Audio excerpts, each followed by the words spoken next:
গাজীপুরে একটা পরিবারে 5 জন মানুষকে দায়ী করে হত্যা করেছে। এমনি ভাবে আমার মোহাম্মদপুরে প্রতিনিয়ত খুন চাঁদাবাজি হচ্ছে, কিন্তু স্বরাষ্ট্রমন্ত্রী আজকে নিশ্চুপ বসে আছে। প্রতিদিন আমার দেশে খুন হচ্ছে, চাঁদাবাজি হচ্ছে, কিন্তু আমাদের স্বরাষ্ট্রমন্ত্রীর কোনো ভূমিকা নাই। আমরা লক্ষ্য করেছি সীমান্তে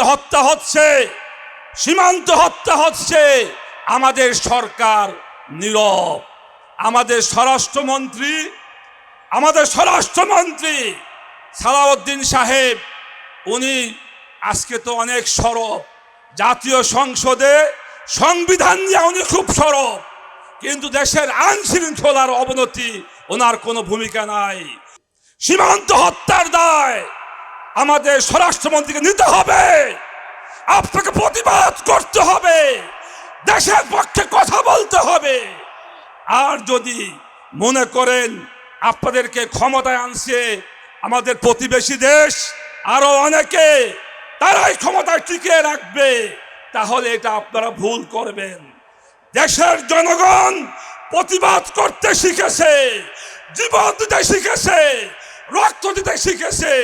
ইনশাআল্লাহ সারা বিশ্বে যে কোনো জায়গায় মুসলমানরা নির্যাতিত হবে, আমরা প্রতিবাদ গড়ে তুলব, আমরা প্রতিরোধ গড়ে তুলব। সর্বশেষে জাতিসংঘকে বলতে চাই, ভারতে বিভিন্ন রাজ্যে পশ্চিমবঙ্গ সহ মুসলমানদের অত্যাচার করা হচ্ছে, মসজিদ ভেঙে দেওয়া হচ্ছে, মুসলমানদের ব্যবসা প্রতিষ্ঠানে আগুন দিয়ে পুড়িয়ে দেওয়া হচ্ছে। আপনি পদক্ষেপ গ্রহণ করুন, আর না হয় সারা বিশ্বের মুসলমানরা মনে করবে জাতিসংঘ মানে হইল ইসলাম বিরোধী সংঘ। সারা বিশ্বের মুসলমান মনে করবে জাতিসংঘ মানে হইল অমুসলিমদেরকে রক্ষা সংঘ।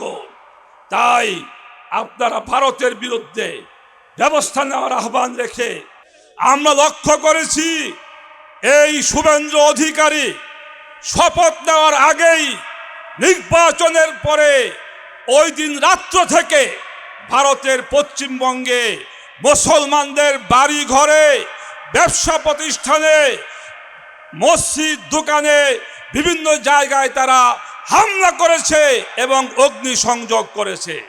আজকে বাংলাদেশের সরকার, যারা জাতীয়তাবাদী এবং ইসলামী মূল্যবোধে বিশ্বাস করে, এই কথার দাবি তারা করেন, আজকে পশ্চিমবঙ্গে ন্যাক্কারজনকভাবে যেভাবে মুসলমান ভাইদের উপর হামলা করা হচ্ছে, আমরা দেখলাম আমাদের সরকার মুখে কুলুপ এঁটে বসে আসছে।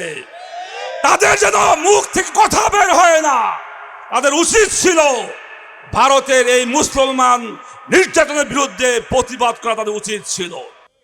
যদি আপনারা প্রতিবাদ না করেন, দেশের জনগণ মনে করব আপনারা ভারতের তাবেদার সরকার।